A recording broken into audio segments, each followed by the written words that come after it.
সাইয়্যিদাতুনা উম্মে সালামা রাদিয়াল্লাহু তাআলা আনহা, ওনার স্বামীর নাম আবু সালামা। শ্রেষ্ঠ দম্পতি, শ্রেষ্ঠ ফ্যামিলি।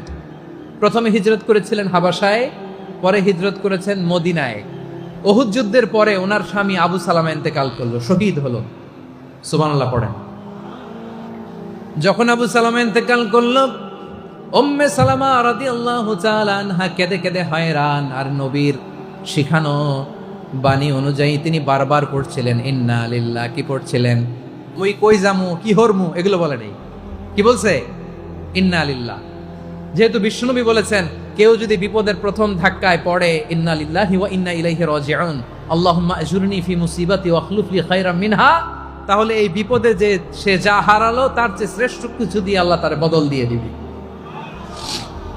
এই হাদিস শুনে উম্মে সালামা রাদিয়াল্লাহু তাআলা আনহা ওনার প্রাণ প্রিয় স্বামী আবু সালামার ইন্তেকালের পরে চোখের পানি ছাড়ে আর পড়ে ইন্না লিল্লাহি ওয়া ইন্না ইলাইহি রাজিউন, আল্লাহুম্মা আজুরনি ফি মুসিবাতি ওয়া আখলুফ লি খায়রাম মিনহা।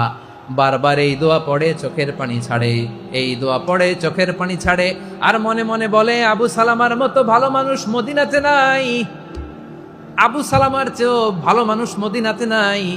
তার চেয়ে ভালো মানুষ কি করে আল্লাহ তাআলা আমারে দিবে? তার চেয়ে ভালো মানুষ তো আমি মদিনাতে দেখি না। চোখের পানি দিয়ে বুক ভাসায় আর নবীর হাদিসের উপর আমল করে পড়ে ইন্না লিল্লাহি ওয়া ইন্না ইলাইহি রাজিউন, ইন্না লিল্লাহি ওয়া ইন্না ইলাইহি রাজিউন। পড়তে পড়তে চোখের পানি ছাড়ে আর চিন্তা করে বিশ্বনবী বললেন, এই দোয়া পড়লে যেটা হারালাম তার চেয়ে ভালো কিছু দিয়ে আল্লাহ পুরস্কার দেয়। আবু সালামের চেয়ে ভালো মানুষ মদিনার মধ্যে আর কে হতে পারে? কি আজীব তামাশা, কি অবাক করা ঘটনা। কিছুদিন পরে দেখা গেল সাইয়্যিদুল মুরসালিন রাহমাতাল লিল আলামিন স্বয়ং বিশ্ব নবী উম্মে সালামাকে বিয়ের প্রস্তাব পাঠিয়েছে। স্বয়ং বিশ্ব নবী উম্মে সালামা রাদিয়াল্লাহু তাআলা আনহাকে বিয়ের প্রস্তাব পাঠিয়েছেন। উনি রাজি হয়ে গেলেন, বিয়ে হয়ে গেল। উনি হয়ে গেলেন উম্মুল মুমিনিন, আমাদের মা, পুরো মুসলিম উম্মার মা। চিৎকার করে বলেন আল্লাহু আকবার।